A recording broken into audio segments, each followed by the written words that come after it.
दुआ संख्या 83 के बाद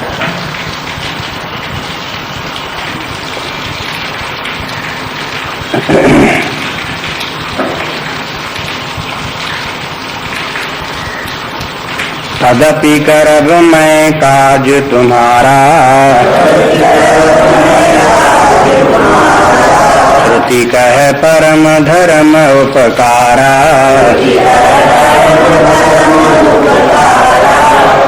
परहित लागित जहीं जो देही, संतत संत प्रशंसहि तेहि।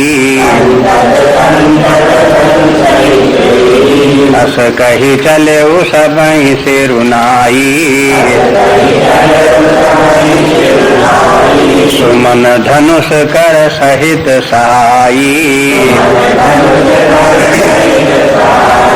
चलत मार यश हृदय विचारा,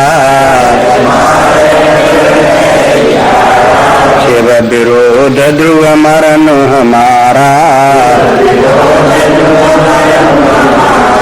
तब आपन प्रभाव विस्तारा, निज बस कीन सकल संसारा। प्यो जबई बारि चर केतु, सनमहु मिटे सकल श्रुत सेतु। ब्रह्मचर्य व्रत संयम नाना, धीरज धर्म ज्ञान विज्ञाना। सदाचार जप जोग विरागा, सभय विवेक कटक सब भागा। भाग्यो विवेक सहाय सहित सो सुभट संयुग महि मुरे।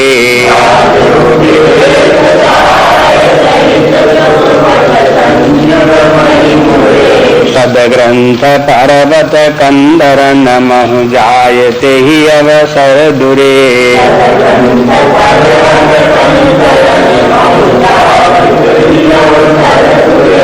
निहारिका कर तार को रखवार जग कर भर परा।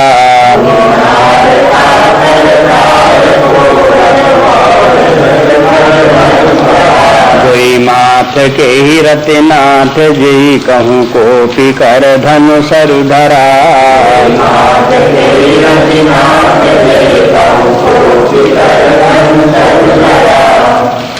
जय सजीव जगय चर चर नारी पुरुष यस नाम।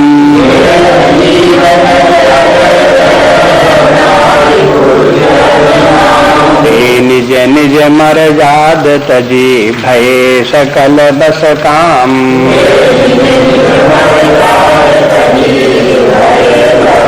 बस काम सियावर रामचंद्र की जय। हनुमान की जय। भाई सब संतन की जय।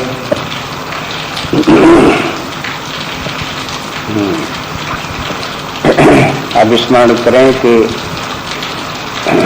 भगवान ब्रह्मा जी के कहने पर देवताओं ने कामदेव का स्मरण किया और उससे प्रार्थना की कि हमारे काम के लिए आप जाएं शंकर जी के पास और उनको समाधि से उठाएं। कामदेव ने इस बात को स्वीकार कर लिया, लेकिन उसने ये भी विचार करके देख लिया कि इसमें अब अपनी भलाई नहीं है। माने ये जानते हुए कि ये कार्य करने में जीवन हानि होगी, फिर भी उसने देवताओं की प्रार्थना स्वीकार कर ली। क्यों स्वीकार कर ली? इसके कई कारण हैं। उनमें से एक कारण तो वो ये बताता है, कहता है कि परोपकार सबसे बड़ा धर्म है, इसलिए परोपकार के लिए हम ये कार्य करते हैं। तो कहता है कि तदप मर कर्म में कार्य तुम्हारा। कहते यद्यपि हमारा मरना निश्चित है, लेकिन फिर भी हम तुम्हारा कार्य करेंगे। और श्रुति कहे परम धर्म उपकारा, क्योंकि श्रुति कहती है कि उपकार सबसे बड़ा धर्म है।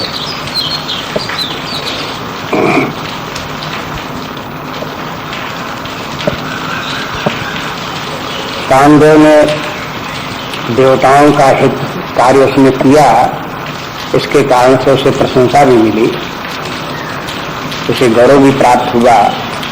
जैसा वो कहता है कि परोपकार के लिए जीवन त्यागना चाहिए, तो जीवन उसने परोपकार के लिए त्याग भी दिया। तुलसीदास जी दोहावली में एक जगह लिखते हैं, कहते हैं कि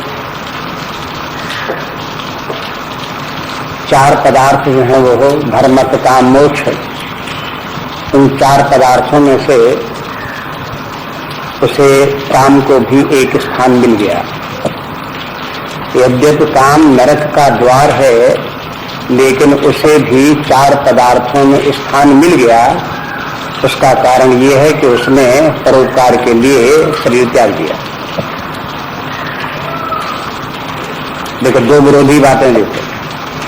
कहते काम जो है नरक का द्वार है, उसको तो कहीं ठौर नहीं मिलना चाहिए। चार पदार्थों में उसको कैसे ठौर मिल जाए? संसार के चार जो मुख्य वस्तु हैं, धर्म अर्थ काम मोक्ष, परम पुरुषार्थ कहलाते हैं, चारों पुरुषार्थ कहलाते हैं। इनमें से काम का भी स्थान है। यहाँ काम का स्थान कैसे प्राप्त हो गया उसको? कहते परोपकार कारण का प्राप्त हो गया उसको। तो कहते हैं संसार में यदि कोई व्यक्ति बिल्कुल निकृष्ट हो, तुच्छ हो, हीन हो, किसी काम का न हो, लेकिन कि एक बात केवल ये है कि वो परोपकार के लिए अपने जीवन देने के लिए तैयार हो जाए, तो उसे भी स्वर्ग में स्थान मिल सकता है। उससे बड़ा कोई धर्म नहीं, सबसे बड़ा धर्म यही है। पर जो परोपकार है उसकी महिमा कामदेव स्वयं सुनाता है। वो कहता है तो वो उसके अनुसार ये सिद्धांत है। ये रामचरितमानस में कई स्थानों पर इसी बात को दोहराया गया है। और जितने ग्रंथ हैं, व्यास जी के तमाम पुराण आदि हैं, उनमें जहां अवसर आया है वहां परोपकार की बात कही गई है। बार बार इस परोपकार की बात कही गई। गीता में भी परोपकार की बात आई है। परमार्थ की प्राप्ति में परोपकार सहायक है। जो स्वार्थी है, अपने ही स्वार्थ में लगा हुआ है, उसके लिए परमार्थ में आगे बढ़ना मुश्किल है। जो अपने अहंकार को संतुष्ट करता रहे, जो अपने स्वार्थ की पूर्ण करने में लगा रहे, वो व्यक्ति जो है वो परमार्थ में आगे बढ़ नहीं सकता, उसकी गति हो ही नहीं सकती। कोई भी अनेक साधनाएं कितनी भी करे, तो वे साधनाएं भी व्यक्ति को जब तक परमार्थ में नहीं लगाएंगी, तब तक उसे आगे बढ़ा नहीं सकती। परोपकार में जब तक वो नहीं व्यक्ति लगता, तब तक वो कोई भी साधना उसे अध्यात्म के क्षेत्र में आगे बढ़ा नहीं सकती। ये सब संतों का, ऋषियों का, मुनियों का अपना अनुभव है, निर्णय किया हुआ तत्व है, वो ध्यान में रखने का है। तब ये कहते हैं कि श्रुति कहे परम धर्म उपकारा। वो कहते हैं श्रुति भी कहती है कि उपकार जो है, परोपकार, ये परम धर्म है। अब परम धर्म एक धर्म है, एक परम धर्म है। धर्म के माने अपने कर्तव्य का पालन करना तो धर्म है, लेकिन दूसरे के का उपकार करना, ये व्यक्ति दूसरे का उपकार करे न करे, लेकिन अपने कर्तव्य का पालन करता है तो धर्म तो हो गया। लेकिन जब वो व्यक्ति अपने कर्तव्य का पालन करने के साथ साथ दूसरे की सेवा हित कार्य में भी लगता है, दूसरे का कल्याण भी करता है, तो उसका वो धर्म में और परम धर्म में क्या अंतर? कि केवल अपने ही लिए कर्तव्य का पालन करना, सन्मार्ग पर चलना धर्म, लेकिन जब परमार्थ के लिए, अध्यात्म की सिद्धि के लिए और आगे विकास व्यक्ति को करना हो, तब उसके लिए जो वो कार्य परोपकार इत्यादि कार्य करता है, तो उसे परम धर्म कहते हैं। ये परम धर्म में ज्ञान, विज्ञान, भक्ति, उपासना भी परम धर्म के अंतर्गत आते हैं। उन्हीं के वर्ग में परोपकार भी है। इस प्रकार से कहते हैं, श्रुति कहे परम धर्म उपकारा और परहित लाग तजेंगे देही। तो ये है एक प्रकार से सूत्र बन गया, नीति वचन हो गया कि जो दूसरों के लोगों के हित के लिए अपना शरीर भी त्याग देते हैं, संत प्रशंसा ही, संत लोग जो हैं उनकी सदा प्रशंसा किया करते हैं। कभी कभी संसार में देखते हैं कि दूसरे के हित के लिए अपना जीवन जो है वो अर्पित कर देते हैं। तो संत लोग तो प्रशंसा करते हैं, लेकिन जो स्वार्थी व्यक्ति हैं, मंद बुद्धि के व्यक्ति हैं, उनकी निंदा करते हैं। उनको कहते हैं देखो कैसे बेवकूफ आदमी दूसरे के पीछे अपने प्राण दे दिए, कितना खराब काम, कितनी बेवकूफी की काम, ऐसे करके निंदा करते हैं। ऐसे निंदा करने वाले मंद बुद्धि के व्यक्ति हैं, संत नहीं है। उनकी मंद बुद्धि व्यक्ति के, स्वार्थी संसारी व्यक्ति उनकी प्रशंसा नहीं कर सकते। उनकी प्रशंसा वही करेंगे जो संत होंगे। क्यों कि संतों का तो स्वभाव ही है परोपकार में लगे रहना। आगे देखेंगे जहाँ संत का लक्षण जहाँ आता है, भगवान कहते हैं, नारद जी को सुनाते हैं या वहाँ भरत आदि को सुनाते हैं संतों के लक्षण, वहाँ भगवान बार बार कहते हैं कि संतों का तो स्वभाव ही है परोपकार करना। माने वो कोई प्रयास पूर्वक नहीं करते कि हमारा ये परम धर्म है तो हमें करना चाहिए, ऐसे नहीं। वो तो जहाँ सदा ही उनका चिंतन परहित के लिए बना रहता है और सदा ही उसी के लिए परोपकार में ही लगे भी रहते हैं। ये सहज स्वभाव बता दिया संतों का। तो वैसे यहाँ पे कहते हैं कि देखो ये है, इसलिए ऐसे संत लोग जो सहज ही परोपकार में लगे रहते हैं, वो उन लोगों की प्रशंसा करते हैं जो परोपकार के लिए अपना शरीर त्याग कर देते हैं। तो ये तो अब कहते हैं कि असत ही चला करके अब वो चल दिया। माने कामदेव जो वहां जहां देवता थे, वहां से जहां भगवान शंकर जी थे वहां चला, तो चलते समय उसने सबको प्रणाम कर लिया। तो वैसे तो वहां इंद्र आदि देवता थे, तो इंद्र को राजा था, उसको तो प्रणाम करना ही चाहिए था। लेकिन प्रणाम करने का एक कारण और था कि जब कोई मरने चलता है तो सबको प्रणाम कर लेता है। तो वो भी प्राण देने के लिए जा रहा है जानते हुए भी, इसलिए कहा भाई सबको नमस्कार, अब चले, माने लौट करके आने वाले नहीं, आपको मिलेंगे नहीं, इसलिए अब जा रहे हैं। तो इसलिए इस प्रकार से कहा कि ऐसे कही चले सभी सिरनाई, छोटे बड़े सभी लोग जितने थे सबको उसने प्रणाम कर लिया, सनवा लिया और चल लिया। सुमन धनुष कर सहित सहाई। अब देखो कामदेव वैसे ही विश्व विजयी है, बड़ा वीर है, और बड़ा वीर होने के नाते वीरों की जैसे प्रशंसा होती है वैसे उसकी भी प्रशंसा होती है। लेकिन उसकी एक प्रशंसा, अभी तक जितनी भी प्रशंसा थी वो निंदनीय प्रशंसा थी, मैंने बदनाम था। बड़ा शक्तिशाली था, बड़ा वीर था, लेकिन बदनाम था। ये सबके मन में क्षोभ उत्पन्न करता है, अशांति उत्पन्न करता है, दुख देता है, इस प्रकार से प्रसिद्ध था। लेकिन अब उसने एक अच्छा गुण लेकर के, परोपकार की बात लेकर के, कि परोपकार में भी वो अपनी वीरता दिखाएगा, ऐसा विचार करके वो चला और अपने प्राण देने को तैयार हो गया। जब चला तो अब तैयारी करके चला अपने कि शंकर जी के साथ में भिड़ना है, इसलिए धनुष बाण लिया और अपनी सेना ली, उन सबको लेकर के चलता है। सुमन धनुष कर सहित सहाई। अब यहाँ बता दिया देखो कि कामदेव का जो धनुष है और उसके जो बाण हैं वो फूलों के बने हुए हैं, कोई वज्र के नहीं है, कोई उसमें जो है वो है उसमें लोहे के उन्हें फल लगे हैं, ऐसे नहीं है। कोई धनुष उसका कोई मजबूत धनुष होता है ऐसा नहीं है। उसका धनुष जो है वो फूलों का धनुष है। कुसुम कहते हैं कि सुमन धनुष कर सुमन धर, फूलों का धनुष लेकर के वो चला। रामचरितमानस आगे एक जगह आता है जहां पर कि महाराज दशरथ का शरीर त्याग होता है, विलाप करते हैं, उस स्थान पर आता है कि जिन लोगों ने वज्र के भी घाव सहन कर लिए, जिनके ऊपर वज्र से प्रहार किया गया लेकिन वो मारे नहीं मरे, कामदेव उनको फूल के बाणों से मार करके घायल कर देता है और बेहोश कर देता है। ये काम की जो है वो शक्ति का सूचक है, इतना शक्तिशाली जिसके भी फूल ही पर्याप्त हैं किसी व्यक्ति को परास्त कर देने के लिए। लेह लंगड़ की तलवार की तो और जो तो ज्यादा मजबूत की कोई जरूरत ही नहीं है।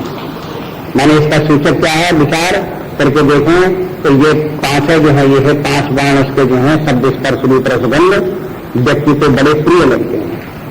जब यह काम जो है इन बाणों का प्रहार करता है तो व्यक्ति इनके प्रहार से प्रसन्न होता है, लेकिन घायल हो जाता है और बेहोश हो जाता है और धर्माचरण इत्यादि छोड़ देता है, उसका विनाश भी हो जाता है इसी से। लगते हैं अच्छे, इसलिए फूल के बाण इसलिए कहे क्योंकि लगते प्रिय हैं,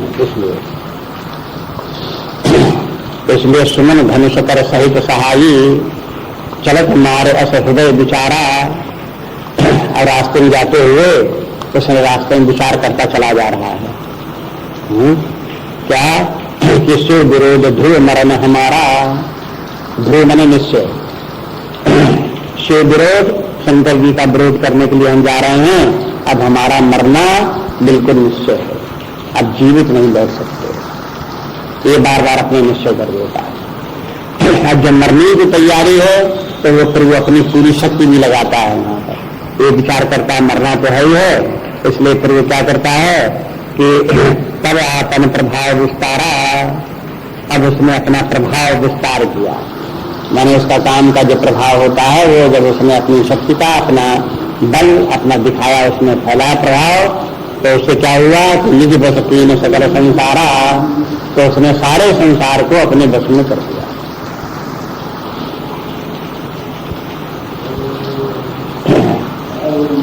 ये फूल की बात जो है वहां पर भी आई, जहाँ भगवान राम जो है वो हो जनकपुरी में पुष्प वाटिका में गए तो वहां भगवान राम कहते हैं काम कुसुम सरसायत लीने मनसा विश्व विजय चाहती ने। ये जो है फूलों का धनुष बाण लिए हुए माने काम जो है वो मानो चला रहा है। मनसा विश्व विजय चाहती ने, वो जो है वो सारे विश्व के ऊपर विजय, सारे विश्व के ऊपर जितने शरीरधारी हैं सबके ऊपर तो उसने विजय प्राप्त कर ही रखी है, बस एक परमात्मा रह गया। भगवान राम कहते एक हम बच गए थे तो मानो हमसे ही युद्ध करने आ रहा है, अगर उसने हमको हरा दिया तो उसके बाद में फिर उसको फिर कोई जीतने के लिए शेष नहीं बचता, जिसमें सबके ऊपर उसकी विजय हो जाएगी, सर्वोपरि वही हो जाएगा। तो विश्व में चक्रवर्ती राजा बनने के उद्देश्य से वो हमसे युद्ध करने के लिए चला रहा है। तो ये देखो कि इसका ये सब वर्णन इसलिए है जिससे इसके स्वरूप का पता चले, इसका स्वरूप कैसा है, इसका प्रभाव कैसा है, शक्ति इसकी कैसी है और इसके दुष्परिणाम क्या क्या है, वो भी सब समझ में आ जाए, इसलिए सब इतना विस्तार किया गया है यहाँ पर। निज बस कीन सकल संसारा, उसने सारे संसार को अपने बस में कर लिया। तब देखो ये सारा संसार भी उसके बस में है ही है, वैसे भी अब इसके अब जब वो केवल शंकर जी के समाधि को भंग में करने जा रहा था तब पूछो भला कि उसने सारे संसार को बस में क्यों कर लिया, अपना इतना विस्तार क्यों दिखाया। तो आप विचार करोगे, आप देखोगे इसके भी कई कारण हो सकते हैं। एक तो अपनी जब अपना विस्तार शक्ति अपनी जागृत की और शंकर जी से भिड़ने के लिए तैयार हुआ, तब जो उसकी जैसे किसी बड़ी वस्तु को जलाने के लिए बड़ी ज्वाला की जरूरत पड़े, इसी प्रकार से वो भगवान शंकर जी के मन में ज्वाला उत्पन्न करने के लिए बड़ा प्रदीप्त हुआ, बड़ा तेज उसने अपना प्रकट किया। तो उस तेज के कारण से संसार में सर्वत्र उसका प्रभाव पड़ा और सभी लोग उसके कारण से व्याकुल होने लगे, सारे संसार के ऊपर उसका प्रभाव पड़ा। दूसरी बात ये कि वो परब्रह्म परमात्मा के संसार से भी परे, जब वो परमात्मा के मन में छेद करने जाएगा तो संसार को अपने आप ही व्याकुल हो जाए, सारे संसार के ऊपर तो उसका अपने आप प्रभाव पड़ेगा। ऐसे करके देखें तो ये कहते हैं निज बस कीन सकल संसारा और कोटु जबई बारचर केतु, बारचर केतु जबई कोटु। ये बारचर केतु के माने वही काम, बारचर के माने नीम मछली, और केतु जिसकी ध्वजा में झट केतु पहले जैसे कहा नीम केतु, तो उसी को कहा यहाँ बारीचर केतु, जिसकी ध्वजा में मछली है। और बारी का तात्पर्य यहाँ जल भी है, बारीचर केतु माने अब आगे क्या हुआ कि जैसे बाढ़ आ जाए तब पुल सब बह जाते हैं, ऐसे ही जब इसकी बाढ़ आई तब पुल बह गए, श्रुत सेतु बह गए, श्रुत सेतु क्षण मिटे सकल सत्य सेतु, जितने श्रुत सेतु थे सब मिट गए। श्रुति माने वेद और श्रुत सेतु के माने धर्म, जो धर्म है, सामान्य धर्म है, परम धर्म है, ये श्रुति सेतु कहलाते हैं। इस संसार सागर से पार जाने के लिए श्रुति सेतु के समान है। श्रुति में जिस धर्म का वर्णन किया गया, जिस ज्ञान विज्ञान और भक्ति इत्यादि का वर्णन किया, यदि कोई व्यक्ति उसका पालन करे, उस मार्ग पर चले तो संसार सागर से पार हो जाए। लेकिन जहां इसने जो है इसने काम में अपना विस्तार किया और अपनी शक्ति फैलाई, तहां ये सब जो है ये वेद सब एक किनारे भरे रह गए, भक्ति ज्ञानियां सब भुला गई, सब नष्ट हो गए। अब ये जो बात यहाँ कही है इसकी व्याख्या तुलसीदास जी आगे करते हैं कि क्षण में मिटे सकल सत्य सेतु, इसका क्या तात्पर्य है? अब इसका तात्पर्य यह है कि ब्रह्मचर्य व्रत संयम नाना, धीरज धर्म ज्ञान विज्ञाना, सदाचार जप योग विरागा, सभय विवेक कटक सद्भागा, ये उसकी व्याख्या है। उसके प्रभाव से ये सब के सब विवेक की जितनी सेना थी सब भाग कर गए, ये सब नष्ट हो गए, उनका कहीं कोई ठिकाना नहीं रह गया। तो बस यही श्रुति सेतु थे ये ब्रह्मचर्य व्रत और संयम, नाना प्रकार के संयम और धीरज माने धैर्य, धर्म अपने अपने कर्तव्य का पालन, सत्य हिंसा इत्यादि का पालन, धर्म, ज्ञान विज्ञान, परमात्मा का ज्ञान, परमात्मा का विज्ञान, ये सब जो है ये सब भी उसी के जहां इसकी प्रबलता हुई तो ये सब भुला गए। किसी के मन में इनके प्रति हंस मात्र रुचि नहीं रह गई, न धर्म के प्रति रुचि रह गई, न ज्ञान के प्रति रुचि रह गई, न भक्ति के प्रति रुचि रह गई, ये सब के सब समाप्त हो गए। बस एकमात्र वही सबके हृदय में, सबके सब जगह सारे संसार में वही छा गया। लोगों के मन में संयम भी नहीं रह गया, सदाचार भी छोड़ दिया, जो सन्मार्ग है इसको भी छोड़ दिया, गलत रास्ते पर चलने लगे, दुराचारी, भ्रष्टाचारी, पापाचारी, इस प्रकार कहते हैं, बस वही सबके मन में आ गया। मैंने इसके माने ये है कि जब इस काम की प्रबलता होती है तो व्यक्ति का विवेक नष्ट हो जाता है। विवेक में समझ, उसकी बुद्धि खत्म हो गई, बुद्धि में मूर्खता आ जाती है, बिल्कुल अज्ञान छा जाता है। उस अज्ञान के अंधकार में व्यक्ति जो नहीं करना चाहिए वही करने में प्रवृत्त हो जाता है, पथभ्रष्ट हो जाता है, शुद्ध के मार्ग पर नहीं चलता, स्वेच्छाचारी होकर के गलत मार्ग पर चलने लगता है। जब योग विरागा, जब जो है वो भी श्रुत सेतु के में उसी का अंग है, योग भी उसी का अंग है, विराग भी उसी का अंग है, और ये सब विवेक की सेना है। विवेक इन सबका प्रधान है। जब विवेक रहता है तो ये सब रहते हैं, और जब विवेक ही नहीं रहेगा तो ये कोई नहीं रहेंगे। विवेक इनका राजा है। जैसे मोह राजा है, जब मोह व्यक्ति में होगा तब काम, क्रोध, लोभ, मोह, मद, मत्सर, छल, प्रपंच, पाखंड, दंड इत्यादि ये सब रहेंगे, क्योंकि मोह उसका राजा है। मोह राजा जब तक जीवित है तो उसके साथ में सब सेना भी रहेगी। इसी प्रकार से मोह के विपरीत जो है विवेक, जब तक विवेक रहेगा तब तक विवेक में वैराग्य भी रहेगा, योग भी रहेगा, सदाचार भी रहेगा, धर्म भी रहेगा, ज्ञान विज्ञान भी रहेंगे। इनमें सब में थोड़ा थोड़ा अंतर है। जैसे धर्म है और सदाचार है, तो ऐसा लगता है सदाचार धर्म एक ही है, ऐसा नहीं है। सदाचार जो है वो हो, धर्म में सदाचार सम्मिलित है। बिना सदाचार के धर्म हो नहीं सकता, लेकिन सदाचार बिना धर्म के भी हो सकता है।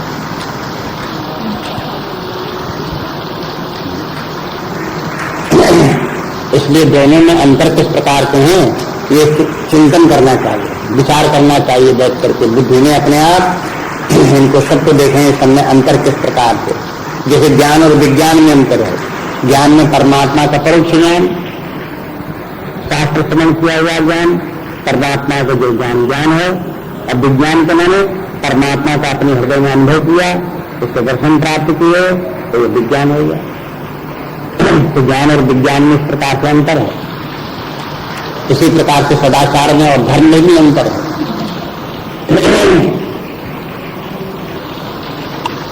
संयम, वैराग्य, इनमें भी अंतर है। वैराग्य के माने विषयों में राग न होना, उनके प्रति मन का उदति पर न जाना वैराग्य है। जब वैराग्य व्यक्ति में होता है तब उसमें संयम भी आ जाता है। संयम के बल पर अपनी इंद्रिय निग्रह किए रहता है, वो विषयों में प्रवृत्त नहीं होता। ये एक दूसरे के साथ में किस प्रकार से पूरक हैं, एक दूसरे के सहायक हैं, सप्लीमेंट्री कॉम्प्लीमेंट्री हैं, ये सब के सब ये बात ध्यान देनी चाहिए। माने जब जिस व्यक्ति में आध्यात्मिक मार्ग में आगे बढ़ेगा तो विवेक तो साथ साथ चलेगा पहले, और फिर विवेक के बल पर ये सबके सब उसके चलेंगे। ब्रह्मचर्य भी चलेगा, संयम भी चलेगा, फिर वैराग्य भी आएगा, धैर्य भी उसमें व्यक्ति में आएगा, सदाचार भी होगा, धर्म के मार्ग भी चलेगा, ज्ञान विज्ञान भी आएगा। ये सब बातें उसके अंदर होंगी। धीरे धीरे करके व्यक्ति बहिर्मुखी के बजाय अंतर्मुखी भी होगा। ये सब आध्यात्मिक साधना के अंग हैं, ये सब होंगे। लेकिन इनमें बाधक, इनका शत्रु कौन है? बस बता दिया कि बस वो काम है। वो जहां प्रबल हुआ तो ये सब एक नहीं चलते। अब संसार में लोगों को इतना सुंदर स्तुति मार्ग है, इतनी बढ़िया अपने वेदों के शास्त्रों की शिक्षा है, तो हर कोई इसमें क्यों रुचि नहीं लेता? पता लगाओ भाई, क्यों नहीं रुचि लेता? पूछो लोगों से। अरे कहा सब बेकार है, क्या है? संसार का सुख इतना बढ़िया है कि उसके सामने ये दे सब बेकार है। उनकी बुद्धि में उसने जो ये है, ये संसारी सुख ने उनकी बुद्धियों का हरण कर लिया। बुद्धि में विचार करने की सामर्थ्य ही नहीं रहेगी, शास्त्र को समझने की सामर्थ्य ही नहीं रहेगा। ये कहने का तात्पर्य यहाँ तुलसीदास जी दिखाना चाहते हैं। नहीं, लोग बात बहुत बार पूछते हैं कि इतने अच्छे अच्छे ग्रंथ हैं, इतनी अच्छी अच्छी शिक्षा है, और फिर भी संसार में लोग पथभ्रष्ट क्यों हैं, अधर्म के आचरण क्यों कर रहे हैं, क्यों उस मार्ग पर चले जा रहे हैं? उनको समझ में क्यों नहीं आता, या उनको समझाया क्यों नहीं जाता? कोई कहते हैं समझाया नहीं जाता उनको। अगर समझाया जाए तो उनको समझ में आ जाए, और कोई कहते हैं समझाया जाता तो उनको समझ में क्यों नहीं आता? अब शास्त्र कहता दोनों का उत्तर ये है कि भाई जब तक कि काम का प्रभाव होगा तब तक समझ में नहीं आएगा, विवेक उत्पन्न ही नहीं होगा, विचार कर ही नहीं सकता, उसकी बुद्धि विपरीत बनी रहेगी। जो गलत है वही सबको सब समझना, सही समझ में आता रहेगा। और बल्कि वो शास्त्रों का, धर्म का उपहास कर देगा। हा, क्या बातें करते हो धर्म की, क्या धरा है इनमें, कौन आज इनको मानता है? बस हा कर दिया उनको, और बस अपने उसी में लगे रहे, उसी प्रकार उसी में व्यस्त रहते हैं, उपहास करते। तो कहते हैं कि भाग्य विवेक सहाय सहित सुभट संयोग नहीं मुरे। बाबा कहते हैं कि विवेक और उसकी जितनी सेना उसके सहायक थे, वो सबके सब जो है वो भागे, सब भाग्य नहीं रहे। और सो सुभट संयोग नहीं मुरे, और उसके जो सुभट थे, मैंने उसके जितने भी सैनिक थे उनको सुभट कहते हैं। बड़े बड़े योद्धा जो विवेक के थे, ये सब वैराग्य योद्धा हैं, उसके ज्ञान विज्ञान सब वैराग्य के योद्धा हैं, बड़े शक्तिशाली योद्धा हैं। लेकिन क्या हुआ उनको? ये सुभट भी संयोग नहीं मुरे। संयोग माने संग्राम, नहीं माने क्षेत्र, संग्राम भूमि, मुरे तो मैंने मुंह फेर करके भाग गए। संग्राम भूमि से मुंह फेर करके विवेक के बड़े बड़े योद्धा भाग पड़े। संयुक्त के माने है युद्ध क्षेत्र, संग्राम भूमि। और सदग्रंथ पर्वत कंदर नहीं, और सदग्रंथों का क्या हुआ? जितने वेद पुराण और जितने धर्म ग्रंथ आदि हैं, इन सबका क्या हुआ? सदग्रंथ पर्वत कंदर नहीं, जाए तो ही अवसर बुरे। दो प्रकार, मैंने सदग्रंथ भी नहीं रह गए, वो भी जाकर के पहाड़ों की गुफाओं में छिप गए। दूसरी बात ये कि विवेक भागा तो कहाँ गया? विवेक मरा तो नहीं, रहा तो, लेकिन भागा, और उसके जितने सैनिक थे वो सब भागे। युद्ध क्षेत्र छोड़ करके कहाँ भागे?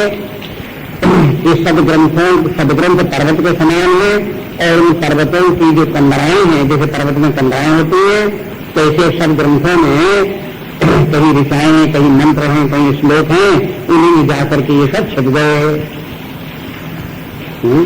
मैंने अब भूलों को विवेक कहाँ मिलेगा? तो विवेक पुरुषों में नहीं मिलेगा, प्राणियों में नहीं मिलेगा, ग्रंथों में लिखा मिलेगा। कहीं वो वैराग्य संसार में कहीं मिलेगा? कहना कहीं वैराग्य नहीं मिलेगा। वैराग्य कहाँ मिलेगा? पुस्तक में ढूंढो तो उसके भीतर वैराग्य लिखा हुआ मिल जाएगा, वैराग्य अच्छा शब्द लिखा हुआ मिल जाएगा।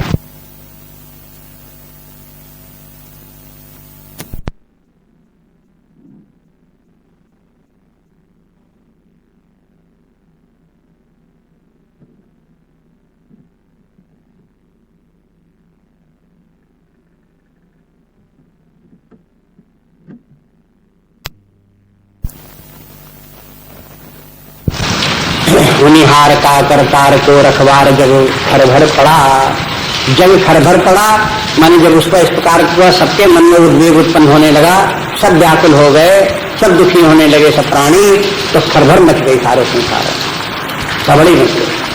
और निहार का करतार, हे विधाता क्या होने वाला है, हे विधाता क्या होने वाला है, ऐसे करके ये सब जो है वो बोलने लगे, पूछने लगे एक दूसरे से। मैंने संसार में जो है व्याकुलता जो उत्पन्न हो गई उसका वर्णन कर दिया। जब तक वैराग्य विवेक है तब तक व्यक्ति के शांति रहती है, धैर्य रहता है, लेकिन जहाँ विवेक गया और जहाँ काम की प्रबलता हुई, तहाँ उद्वेग उत्पन्न हुआ, अशांति उत्पन्न हुई, और उस अशांति के कारण से जो व्याकुलता और अशांति हुई उसके कारण भय, चिंता, दुख आदि इतने ज्यादा भासने लगे अपने लोगों के मनों में कि वे लोग हाय हाय करने लगे कि अब क्या होगा, अब क्या होगा, किस प्रकार संसार की रक्षा होगी। कहते हैं दुई माथ के ही रतिनाथ जही कहाँ कोप कर धन सर धरा। वो पूछते हैं कि भला दो सिर किसके हैं? जिसके के लिए इस काम में क्रोध करके धनुष बाण उठाया है, दो सिर किसके? माने इसका तात्पर्य कि जितने एक सिर वाले जितने भी प्राणी हैं उनको तो इसने पहले विजय कर लिया, उनके ऊपर विजय प्राप्त करना इसके लिए कोई कठिन बात है ही नहीं। शायद संसार में कोई एक सिर के बजाय कोई दो सिर वाला होगा, तीन सिर वाला होगा, चार सिर वाला होगा, तो उसके लिए इनको कामदेव को ज्यादा शक्ति लगानी पड़ी होगी। इसलिए जो है ये है धनुष बाण लेकर के शायद तैयार हुआ है और इतनी व्याकुलता सारे संसार में कर रहा है। ये दिशा हो। कहते हैं जे सजीव जग अचर चर नारी पुरुष असनाम ते निज निज मर्याद तज भय सकल बस काम। तो पत्थरों की तो बात छोड़ दो, लेकिन बाकी जितने पेड़ हैं, जितने पौधे हैं, जितने पक्षी हैं, चर जितने भी प्राणी हैं, कहते हैं जे सजीव माने जीवन जिनमें है, उन सभी में सजीव प्राणियों के ऊपर इसका प्रभाव, काम का प्रभाव पड़ा। सभी प्राणियों, मनुष्य की बात क्या करें, जितने भी पशु पक्षी हैं, कीट पतंग हैं, पेड़ पौधे हैं, सभी के ऊपर जो जग में अचर और चर, अचर वृक्ष आदि अचर हैं, उनके ऊपर भी इसका प्रभाव पड़ा। चर कि मन कीट पतंग पशु पक्षी मनुष्य आदि ये सब चर हैं, इनके ऊपर भी प्रभाव पड़ा। और नारी पुरुष असनाम जिनको, अथवा ये कहो कि जहाँ कहीं नारी और पुरुष असनाम मान स्त्रीलिंग पुल्लिंग करके जहाँ भी कहलाते हैं, उनके जितने जब हों चाहे सब, अब जैसे लता जो है वो स्त्रीलिंग में, वृक्ष जो है पुल्लिंग में, तो फिर जहाँ इस प्रकार के जहाँ भी हैं लिंग भेद जहाँ कहीं भी है, उनके ऊपर सबके ऊपर इस काम का प्रभाव पड़ा और सब व्याकुल हो गए। ते निज निज मर्यादा, वे अपनी अपनी मर्यादा छोड़िए। कहते वैसे तो संसार में एक मर्यादा के अंतर्गत ये सभी प्राणी रह करके काम के वश में रहते हैं, ये तो सामान्य स्थिति है। लेकिन जब ये ज्यादा प्रबल होता है तो मर्यादा भी टूट जाती है। मर्यादा टूट गई मैंने कोई नियम नहीं रह गया, कहाँ किसके साथ किसका संबंध हो, कौन किसको क्या न हो, ये सब उसको सबके सब भुला गए और इस प्रकार की दशा हो गई। अब इसी का वर्णन और आगे करते हैं। उसका वर्णन वैसे लगता है तो थोड़ा एक विभत्स वर्णन जैसा लगता है कि काम का इतना बड़ी प्रबलता है उसकी, और उसका ये सब बड़ा भयंकर दिखाई देता है उसका रूप। लेकिन शास्त्रकार जो हैं और शास्त्र जो हैं वो लोक कल्याण के लिए इसका वर्णन करते हैं, लोक कल्याण के लिए। लोग समझे इसके दोष दुर्गुण शक्ति सामर्थ्य इन सबको पहचाने और इससे सावधान रहें, इसलिए शास्त्र इनका वर्णन विस्तार से करता है। आगे और विस्तार करते हैं कि सबके हृदय मदन अभिलाषा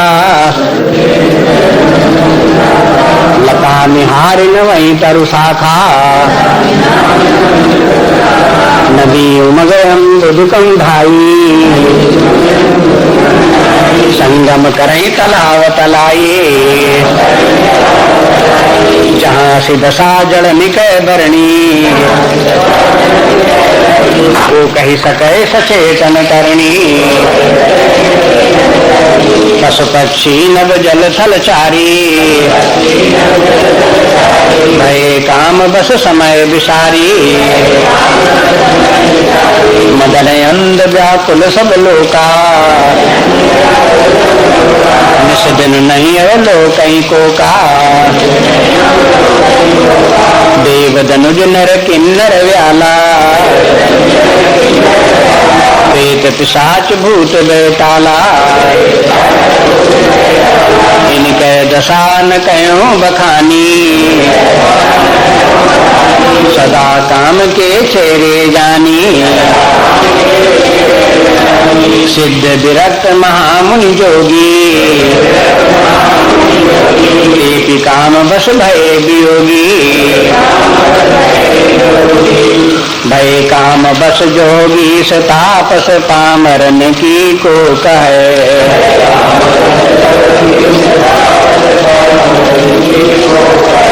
देखई चराचर नारी में ये ब्रह्म में देखत रहे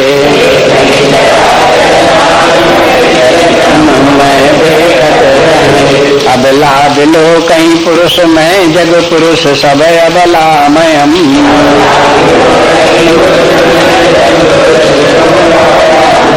दुई दंड भरे ब्रह्मांड भीतर काम कृत कौतुकमयम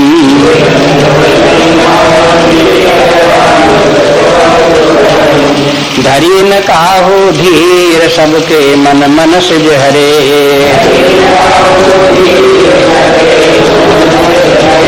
तेरा के रघुबीर ते उबरे ते काल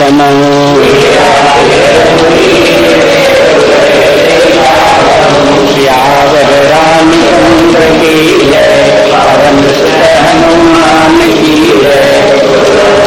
सर्व संतन की। अब ये दिखाते हैं कि इसका प्रभाव कहाँ कहाँ पड़ा। अभी तक तो ये दिखा कि इसके कारण से ये विवेक और उसकी सेना नष्ट हो गई, समाप्त हो गई और सब में अविवेक उत्पन्न हो गया, सब लोग अधर्म के मार्ग पर चल पड़े। लेकिन समस्त प्राणियों में ये बताया कि चराचर जितने भी प्राणी हैं सबके उसके ऊपर प्रभाव पड़ा, तो सबको थोड़ा थोड़ा गिनाते हैं, कहाँ कहाँ कुछ कुछ स्थल जो है कहीं कहीं के वो दिखा देते हैं। कहते हैं कि सबके हृदय मदन अभिलाषा, सबके मन में जो है वो काम की अभिलाषा सबके मन में उत्पन्न हो गई, सब व्याकुल हो गए। और लता निहार न वहीं पर शाखा, अब यहाँ से वर्णन किया जैसे लताओं को देख करके वृक्ष की शाखाएं लताओं की तरफ झुकने लगी। अब लता जो स्त्रीलिंग हो गई, वृक्ष होगा पुल्लिंग, तो उनको दोनों को दिखा दिया इस प्रकार से। लताएं जो वृक्ष के ऊपर लपटने लगी और वृक्ष भी लताओं की तरफ जो है वो झुकने लगे। अब ये कहते हैं कि नदी उमग अम्बुद कहीं धाई, नदी स्त्रीलिंग है और सागर जो है पुल्लिंग है। तो नदी भागी, कहाँ जा रही नदी? भागती हुई समुद्र की तरफ भागी चली जा रही और जाकर के समुद्र में जाकर के मिल गई। नदी उमग अम्बुद कहूँ धाई और संगम करें तलाव तलाई। अब तलैया स्त्रीलिंग हो गई, तालाब पुल्लिंग हो गया। अब ये भी सब पानी इतना भर गया जैसे डूब गए तो सब तालाब तलाई मिल करके एक हो गए, ऐसे करके वर्णन होता है। तो जहाँ असी दशा जलनी के बरणी के जो उसके प्रभाव के कारण से हुआ कि जड़ों की दशा इतनी हो गई, माने तालाब नदी इत्यादि सब जड़ हैं, उनकी दशाएं जब इस प्रकार की हो गई। लता और वृक्षों की भी बुद्धि नहीं है, उनको भी एक प्रकार की जड़ बुद्धि का मान लो, यद्यपि चेतन है तो भी उनमें इस प्रकार से समझो की बुद्धि नहीं है। उनकी जब दशा इस प्रकार की हो गई तो को कही सके सचेतन करनी, तो सचेतन की करनी भला कौन कह सकता है। माने जिन व्यक्तियों में जितनी अधिक चेतना है, चेतना की प्रबलता है ज्यादा, जैसे वृक्षों से कीट पतंगों में ज्यादा है, कीट पतंग से पक्षियों पशुओं में ज्यादा है, पशुओं से बानर आदि मनुष्य आदि में ज्यादा है, तो जैसे जैसे चेतना अधिक है वैसे वैसे काम का प्रभाव भी अधिक है, ये दिखा। इसलिए कहते हैं को कही सके सचेतन करनी, इनकी बात तो कहने की कही कौन सकता है। कहते पशु पक्षी नभ जल थल चारी, भये काम बस समय विसारी।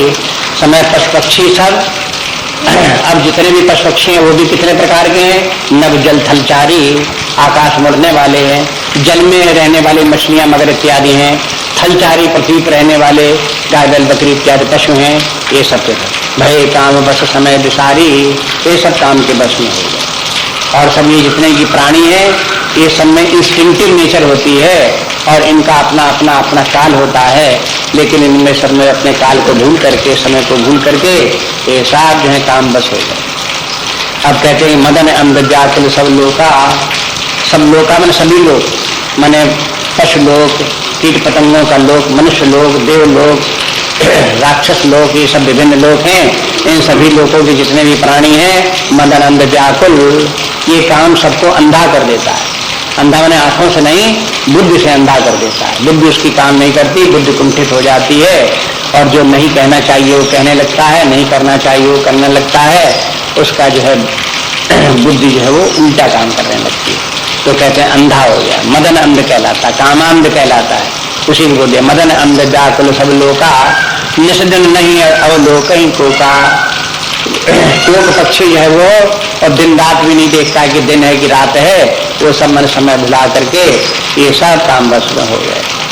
देव धनुज नर किन्नर ब्याला, अब देखो ये गिनाते हैं कि ये लोग हैं काम के बस में सदा रहने वाले कौन से हैं। देव धनुज नर किन्नर ब्याला, प्रेत पिशाच भूत बैताला, इनके दशा न कहो बखानी, सदा काम के चेहरे जाने। माने ये जिनके की पहले बोल रहे हैं पशु पक्षी इत्यादि हैं, जलतर थलतर हैं, ये सदा काम के चेहरे नहीं है। ये इंस्टिंक्टिव इनकी नेचर है, अपने अपने समय में वर्ष में कभी कभी इनके ऊपर इस प्रकार काम का प्रभाव होता है, सदा नहीं होता। लेकिन इनकी गिनती गिनाते हैं कि देव धनुज देवता है, धनुज मैंने राक्षस है, नर है, किन्नर है, ब्याल है, सर्प आदि, प्रेत पिशाच भूत बैताल, ये तो सदा ही काम के बस में रहते हैं 12 महीने। तो कहते इनकी बात क्या कहें। कहते ये कहो कि काम जब बड़ा प्रबल हुआ तो इनके ऊपर प्रभाव पड़ा, अरे ये तो वैसे ही 12 महीने इनके अधीन है, कभी भी इनसे जो है इनका प्रभाव उनका घटता नहीं इनके ऊपर, तो इनकी क्या कथा क्या। इसलिए कहते हैं इनके दशा न कहो बखानी, इनकी दशा का वर्णन नहीं किया। कहीं कहीं ये भी कहते हैं कि मनुष्यों में सबकी बात तो नहीं हो सकती, क्योंकि आगे कह दिया जे राचे रघुवीर ते उगरे ते कालनो, इनके मनुष्यों में से कुछ तो ऐसे भगवान ने किसी की रक्षा कर ली। इसलिए जहाँ देव धनुज नर बोला तो वहां कह दिया कि नर के माने इसके माने सभी मनुष्य तो नहीं गिनती में आ सकते, नहीं तो हिसाब बिगड़ जाएगा। इसलिए क्या किया जाए कि मनुष्यों में वो मनुष्य जो किन्नर के समान है, ब्याल के समान है, प्रेत पिशाच भूत बैताल के समान है, राक्षसों के समान है, ये सब सदा ही काम के बस में रहते हैं।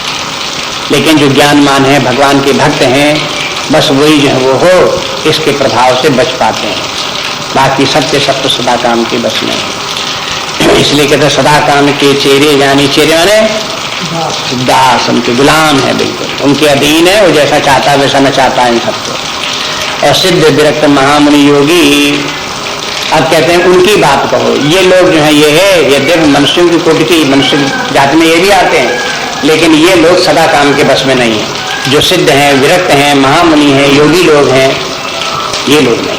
लेकिन अब क्या हुआ कि इस समय तो इनके ऊपर भी काम का प्रभाव पड़ा, ते भी काम बस भये वियोगी, ये भी इस समय काम के बस हो गए, काम के बस हो गए। लेकिन वियोगी, वियोगी के माने इनको जो है अपने काम तृप्ति के लिए कहीं कोई स्थान नहीं मिलता, इसलिए वियोग की दशा में दुखी है सबके सब।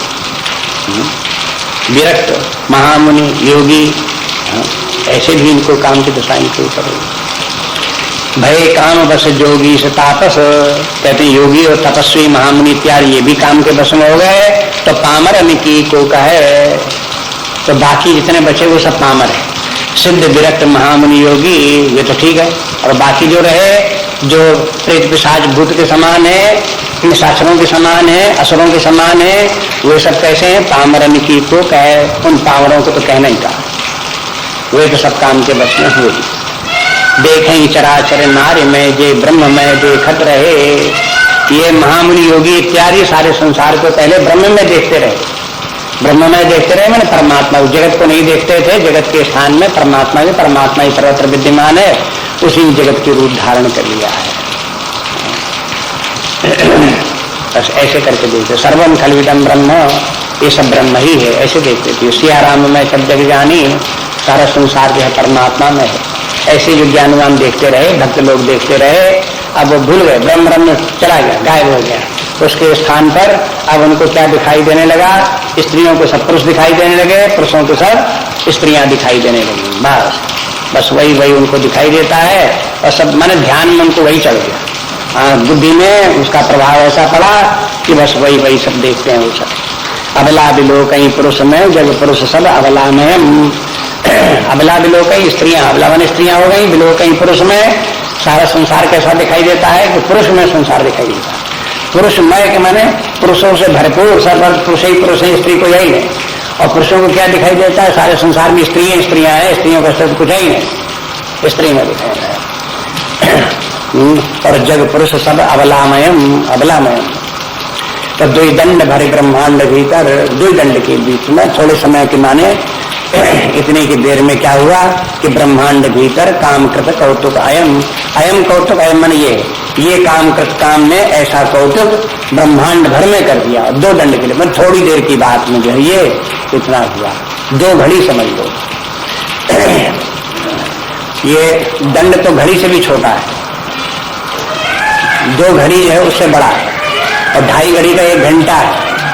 तो इसलिए समझ लो 1 घंटे से के भी भीतर का ही सब काम, बहुत देर की बात है। दंड के 2 दंड के माने समझ लो कि 20-25 मिनट की बात, और जो या थोड़ी देर की बात। और उसके बाद में 2 आगे एक जगह कहते हैं यहाँ 2 दंड कहा, तो कहीं ये भी कह दिया है आगे चल करके कि 2 घड़ी में, 2 घड़ी के माने एक लगभग 1 घंटे के भीतर ये सब कार्य हो गया।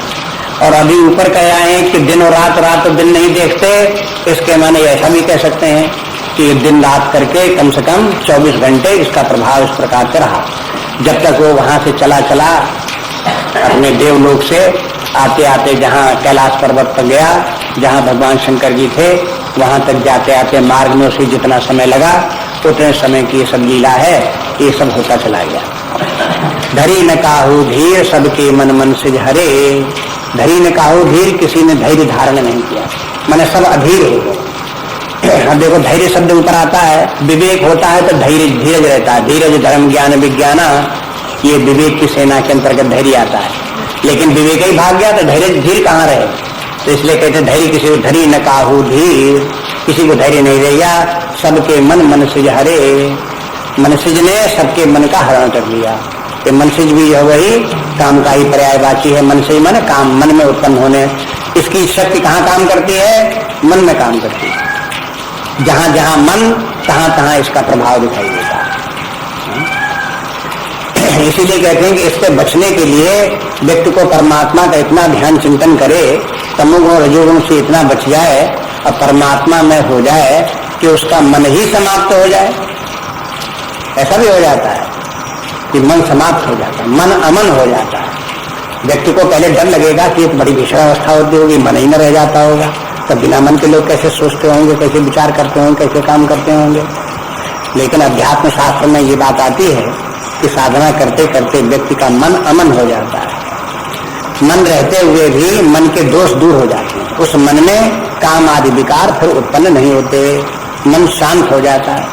अनुकूल प्रतिकूल कोई भी स्थिति उत्पन्न हो लेकिन मन में कोई विकार न उत्पन्न हो, ऐसा मन ही नहीं है, अमन है।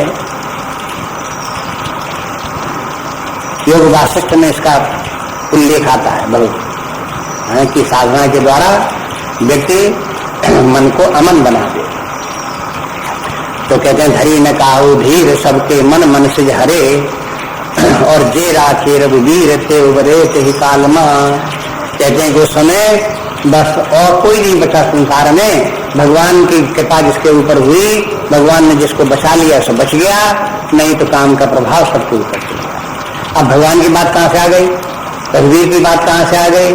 क्योंकि उसी के ऊपर, भगवान के ऊपर ही काम का बल नहीं चलता, बाकी सबके ऊपर चलता है। तो या तो भगवान के ऊपर उसका बल नहीं चला, या भगवान के जो शरण में थे, उनके छत्र छाया में थे, उनके ऊपर उसका बल नहीं चला, वो बच गए। इसलिए शास्त्र क्या कहते हैं कि इससे बचने के लिए, इस काम विकार से बचने के लिए और इसके दुष्परिणामों से बचने के लिए व्यक्ति को परमात्मा की शरण में जाना चाहिए और परमात्मा की छत्र छाया में रहना चाहिए, जहां पर कि वो हो, इससे बचा रहे। सदा परमात्मा का चिंतन करे, अपने मन को परमात्मा में समर्पित रखे, परमात्मा में ही आश्रित रहे। यही भक्ति का स्वरूप है, यही ज्ञान का स्वरूप है। जिसमें ये ज्ञान और भक्ति आई, वही फिर बच पाता है और फिर दुखों से बच पाता है। नहीं तो काम तो दुख देते ही देता है। अभी काम का जैसा वर्णन यहाँ स्त्री पुरुष करके किया, तो जहाँ उसका प्रबल रूप दिखाई दिया वो उसका वर्णन कर दिया, लेकिन काम के माने केवल इतने ही नहीं है। जैसे कल बताया था, अगर व्यक्ति को एक बड़े भवन की कामना है, बड़ी सवारियों की कामना है, तो वो भी काम के अंतर्गत आता है। संसार की अन्यान्य वस्तुओं की कामनाएं होती हैं, वो भी उसकी कामना है। स्वादिष्ट वस्तुओं के भोजन की कामना होती, तो भी वो कामना है। ये सभी कामनाएं जितनी जो है व्यक्ति को दुख देने वाली है, अशांत करने वाली है, बुद्धि का हरण करने वाली है, उसकी बुद्धि विकृत हो जाएगी, बुद्धि का विकास नहीं हो सकता। जिस बुद्धि से परमात्मा को प्राप्त करना है, वो बड़ी स्वच्छ, निर्मल, सत्वगुणी, वैराग्यवान, विवेकवान बुद्धि होनी चाहिए। ये है इस काम विकार के कारण से नाना प्रकार के विषयों की कामनाएं जो है, ये उस बुद्धि को नष्ट भ्रष्ट कर देती हैं और फिर वो परमात्मा में एकाग्र नहीं होता। अब कोई ये देखना चाहे कि हमारी बुद्धि निष्काम है कि नहीं है, हमारी बुद्धि बहुत, कोई अपने कहेगा हमारी बुद्धि में कोई प्रभाव इसका नहीं है। हमारी बुद्धि बिल्कुल ठीक, अगर ठीक है तो अपने बैठ करके एकांत स्थान में 5 मिनट भगवान का स्मरण करो। जो इष्ट देव हैं, सगुण हैं, निर्गुण हैं, उनका स्मरण करो और देखो कि चित्त उस परमात्मा में कितनी देर लगता है। तो अगर नहीं लगता है, दुनिया की बातें याद आने लगती हैं, तो फिर विचार करो कि क्या बात बीच में याद आ गई, मन कहाँ गया। तो आप देखोगे मन वही गया जहां मन में जिस वस्तु के प्रति आसक्ति थी वही जाए। ये टेस्ट है अपना अपना, परीक्षा करके देख लो। अगर मन कहीं जाता है जिसके मन वहां आसक्ति है। आसक्ति क्या है? क्योंकि उसके प्रति कामना का संबंध है, उसके प्रति कोई कामना है, उससे कोई काम भाव विचार है उसका, तब आसक्ति है। बिना कामना के आसक्ति कहां से हो जाएगी? इसलिए अपने अपने मन की परीक्षा कोई कर सकता है। कोई ऊपर से दम्भ करके कोई भले बता दे कि हमारे मन में कहीं कोई विकार नहीं, हमारा मन बिल्कुल अमन है, हमारा मन बिल्कुल शांत है, हमारा मन बिल्कुल परमात्मा में लगा हुआ है। जब दूसरे को तो कोई कुछ भी बता दे, लेकिन अपने आप शांत होकर के जब देखेगा तब पता चल जाएगा कितना मन शांत है, कितना निर्विकार है, ये अपने आप पता चल जाएगा। इसलिए कहते हैं कि अगर परमात्मा की कृपा हो, परमात्मा की शरण में हो, तो फिर मन सदा शांति हो जाए, कोई विकार की बात नहीं। निर्विकार मन में न राग है, न द्वेष है, न कहीं कोई शिकायत है, न कोई गिलवा है, न कोई कहीं हानि है, न कहीं कोई लाभ है। वो व्यक्ति सदा हर अवस्था में प्रसन्न है, शांत है, उद्वेग रहित है। परमानंद उसी व्यक्ति को प्राप्त भी है, परमात्मा उसी को प्राप्त है। ये मानसिक दशा जो है, ये मनोविज्ञान जो है, ये आध्यात्मिक मनोविज्ञान है। इसका काम का संबंध किस प्रकार से, ये देखना चाहिए। संसार में भी कामनाओं का विचार किया जाता है। संसार में लौकिक क्षेत्र में भी जैसे अर्थशास्त्र आप पढ़ो, इकोनॉमिक्स, तो उसमें वांट आएगा, डिजायर आएगा, उसमें भी आएगा, इस प्रकार के शब्द आएंगे उसमें। फिर उनकी डेफिनेशंस आएंगी, फिर इकोनॉमिक्स की डेफिनेशन भी आएगी।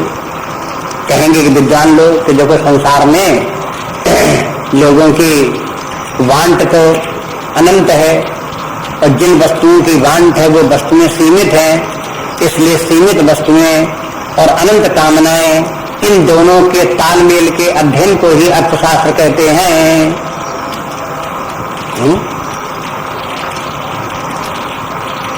अब देखो अर्थशास्त्र क्या है?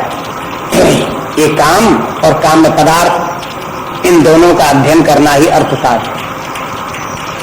अब अर्थशास्त्री क्या कहेंगे कि देखो ये काम पदार्थों को इस प्रकार से प्राप्त करो। जैसे कि मान लो आपके 5,000 रुपये महीने आमदनी है, तो एक बजट बनाओ, उसमें देखो खाने के कितना खर्चा करना, कपड़े पे कितना खर्चा करना, यात्रा पे कितना खर्चा करना, बच्चों की पढ़ाई पे कितना करना, इस प्रकार से बताओ। और उसके बाद में एक ये भी रखो कि हमें उसमें से 100, 200, 500 रुपए कुछ बचा कर भी रखने हैं। इस प्रकार से बजट बनाओ और फिर उसमें देखो किसमें प्रायोरिटी किसकी है और फिर कम किसकी है, ये सब बना करके जब उस प्रकार से अपने उस पैसे को खर्च करोगे, वो तुम्हारी सीमित साधन है, तो जितना पैसा वेतन मिल रहा है, और इच्छाएं अनंत हैं, तब अनंत इच्छाओं को मत देखो, उसमें से जितना तुम्हारे पास साधन है उसी से प्रायोरिटी को देख करके ध्यान में रख करके जो तुम बेस्ट सेटिस्फेक्शन अपनी कामनाओं का कर सकते हो वो अपने को कर लो, उसी में संतुष्ट रहो। अभी अर्थशास्त्र के विचार। अब उसमें ये नहीं कहते इन कामनाओं का त्याग कर दो, वो कहते तो अनंत कामनाएं वो तो रहेंगी, उनके पास इसका कोई उत्तर नहीं है कि अनंत कामनाओं को क्या किया जाए। वो तो विषय अर्थशास्त्र इसका अध्यात्म विद्या का कि इन कामनाओं को समाप्त किया जा सकता है। जब कामना ही नहीं होगी तो आपको क्या, जो कुछ भी प्राप्त हो गया वही संतोष देगा, वो कम थोड़ी लगेगा, वही बहुत दिखाई देगा आपको जितना भी प्राप्त हो गया, ये दशा हो जाएगी। तो ये अध्यात्म के क्षेत्र में ये है कामनाएं और कामना और काम पदार्थ, इनका विचार दूसरे प्रकार से है, परमार्थ की दृष्टि से है, और लोक में भी इनका विचार होता है, लेकिन लौकिक दृष्टि से है।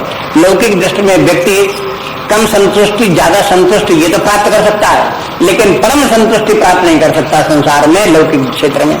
इसकी परम संतुष्टि जो प्राप्त होगी वो अध्यात्म के क्षेत्र में ही होगी। उसके बाद एकमात्र अध्यात्म विद्या ही उसके लिए उपाय है। बस इसके आगे तो देखेंगे चलते।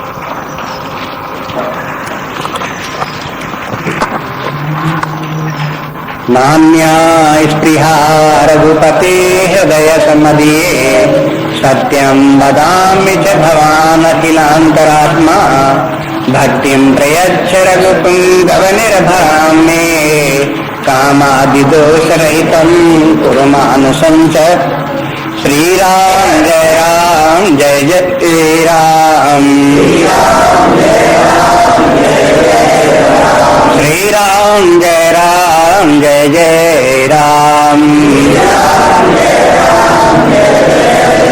श्री राम जय जय राम, श्री राम जय जय राम, श्री राम जय जय राम, श्री राम जय जय राम,